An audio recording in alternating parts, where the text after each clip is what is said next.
শুভ সকাল আমার প্রিয় বন্ধুরা, সবাই কেমন আছো? আশা করছি যে যেখান থেকে আমার ভিডিও দেখছো সবাই ভালো আছো, সুস্থ আছো, আর আমরাও ভালো আছি। অরুণাচল প্রদেশের এই ছোট্ট গ্রাম থেকে আমি আবারও চলে আসলাম নতুন একটা ব্লগ ভিডিও নিয়ে।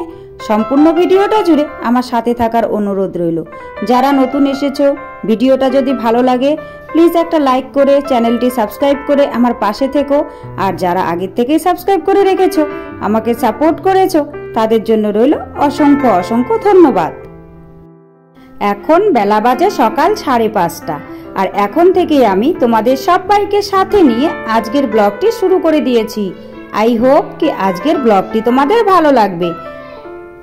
সকালবেলায় ঘুম থেকে উঠেই তো প্রাণটা জুড়িয়ে গেল, কারণ অনেক দিন পর এত সুন্দর রোদ্দুর উঠেছে আর এত সকালবেলা, আর রোদ্দুর ওঠাটা দেখে এত ভালো লাগছে আর কি বলবো। তাই কিন্তু একটু আমি ঘুম থেকে উঠেই ব্রাশ করতে করতে হেঁটে নিলাম, কারণ এইদিকে আসার পর থেকেই তো বৃষ্টি ছিল আর হাঁটা তেমন একটা হয়নি, রাস্তাটাও সেভাবে দেখতে পাইনি।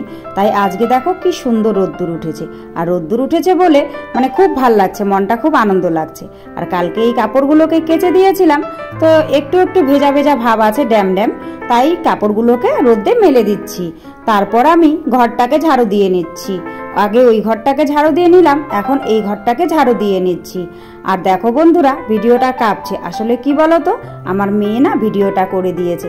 আমার তো কোনো স্ট্যান্ড নেই, খুব কষ্ট করে ভিডিও করতে হচ্ছে, তাই মেয়ে মাঝে মাঝে এভাবে করে দেয়। আর ও তো বাচ্চা মানুষ, সেরকমভাবে করে দিতে পারে না, তাই কিন্তু ক্যামেরাটা ওরকমভাবে কাঁপছে। তো দেখো ঘরগুলো আমার ঝাড়ু দেওয়া হয়ে গেছে, এখন কিন্তু আমি ঘরের সামনাটাকে সিঁড়িটাকে ঝাড়ু দিয়ে নিচ্ছি। আর দেখেছো চারিদিকটা কিরকম জঙ্গল হয়ে আছে।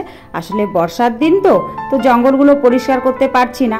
আর এখানে না প্রচণ্ড যোগ, জানো তো, যোগের ভয় পাই, আমিও পাই, কর্তামশাইও পাই, সে কারণে কিন্তু জঙ্গলগুলো ওভাবেই রয়ে গেছে। তো তারপর ঘর দুয়ারগুলো ঝাড়ু দিয়ে আমি চলে এলাম ঘরের দিকে।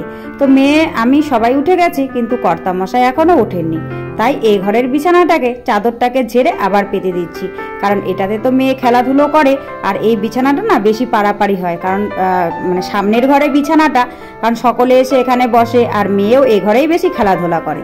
তাই হচ্ছে বিছানাটাকে একটু ঝেড়ে দিলাম। আর সকালবেলায় উঠে বালিশ নিয়ে এসে মেয়ে কিন্তু একটুখানি এখানেও শুয়েছিল, তাই এই বালিশটা এখানে আছে। তারপর বোতলগুলোকে সাইড করে রেখে দিলাম। তো এখন আমি চা করে নিচ্ছি।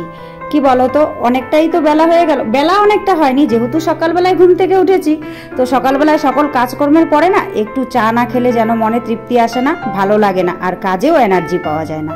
তাই কিন্তু আমি চা বসিয়ে দিচ্ছি, দুজনের জন্যই চা বসিয়ে দিচ্ছি। আমার চাটা আমি খেয়ে নেব, আর কর্তামশাইয়ের চাটা ঢেকে রেখে দেব। কারণ কি বলতো, অল্প একটু দুধ রয়েছে, তো দুবার চা করা যাবে না, আর একবার করলে, একজনের করলে দুধটা বেশি হয়ে যাবে। তাই একবারেই করে নিচ্ছি। একবারে করে নিয়ে আমার চাটাকে আমি খেয়ে নেব, আর কর্তামশাইয়ের চাটাকে এটার উপরেই মানে ঢেকে রেখে দেব। তারপর যখন ও উঠবে গরম করে দিয়ে দেব, তাহলেই হয়ে যাবে। আর দেখো কেমন অলস আমি, চামচ আনার ভয়ে আমি হচ্ছে ছাঁকনির পেছনটা দিয়েই ভালো করে গুলিয়ে নিলাম।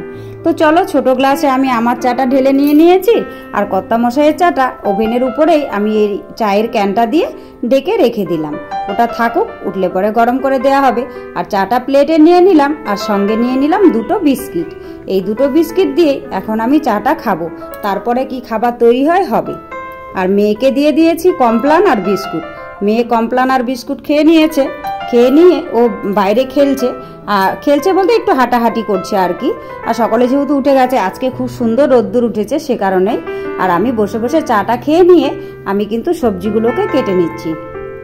সবজি বলতে কি বলতো, এই কয়েকদিন থেকে তো রিচ খাবার হচ্ছে, তাই হচ্ছে ঘরে কোয়াশ ছিল, কোয়াশগুলো নষ্ট হয়ে যাচ্ছে। তা ভাবলাম আজকে একটু হালকা পাতলা করে কোয়াশ আলুর ঝোল করব। আর কোনো কিছু দিব না, আদা আর জিরা বাটা দিয়ে করব। বাটা বলতে গুঁড়ো আর কি।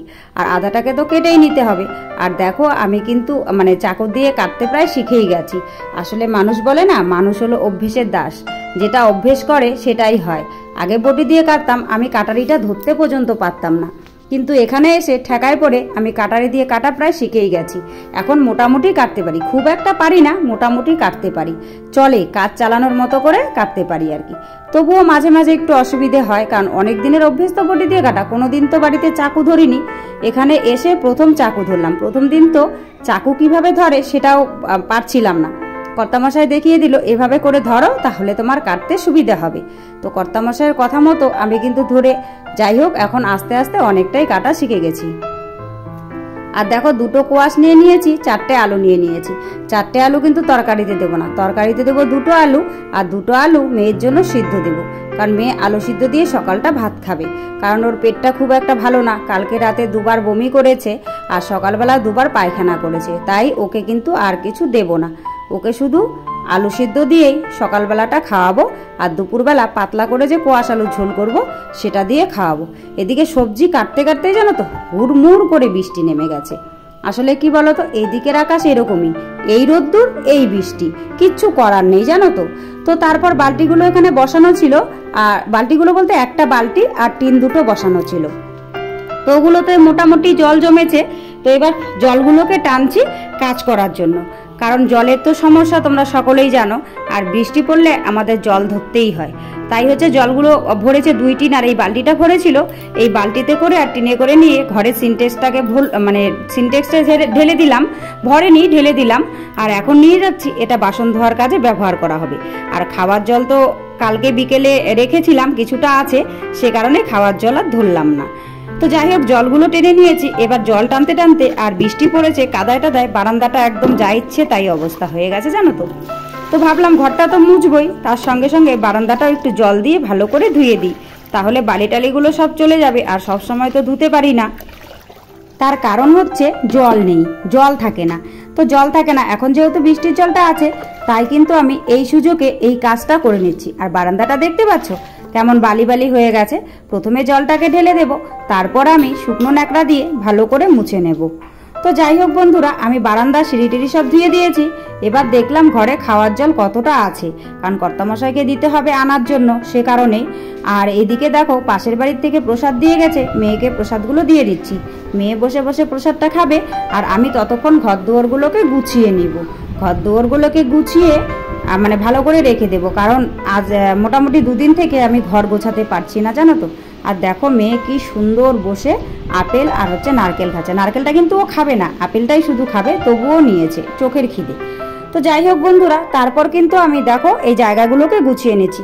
আমার ঘরে কোনো আসবাবপত্র নেই, কিন্তু তবুও গুছিয়ে টিপটপ করে রাখার চেষ্টা করি। তো যাই হোক সব মিলিয়ে আজকের ব্লগটা তোমাদের কেমন লেগেছে অবশ্যই কিন্তু তোমরা কমেন্ট করে জানাতে ভুলো না।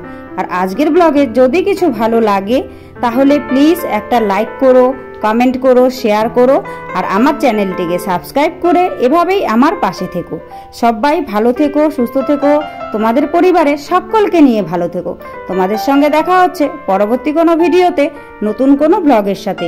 ততক্ষণের জন্য সবাইকে টাটা এবং গুড নাইট। আর হ্যাঁ বন্ধুরা, ঘর গোছানোর পর আমার ঘরটা দেখতে কেমন লেগেছে অবশ্যই কিন্তু তোমরা কমেন্ট করে জানিও। আমার ঘরে যেহেতু জিনিসপত্র নেই তাই এভাবেই আমাকে গুছিয়ে রাখতে হয়, আর আমি এভাবেই গুছিয়ে পরিপাটি করে রাখার সবসময় চেষ্টা করি। তো চলো টাটা।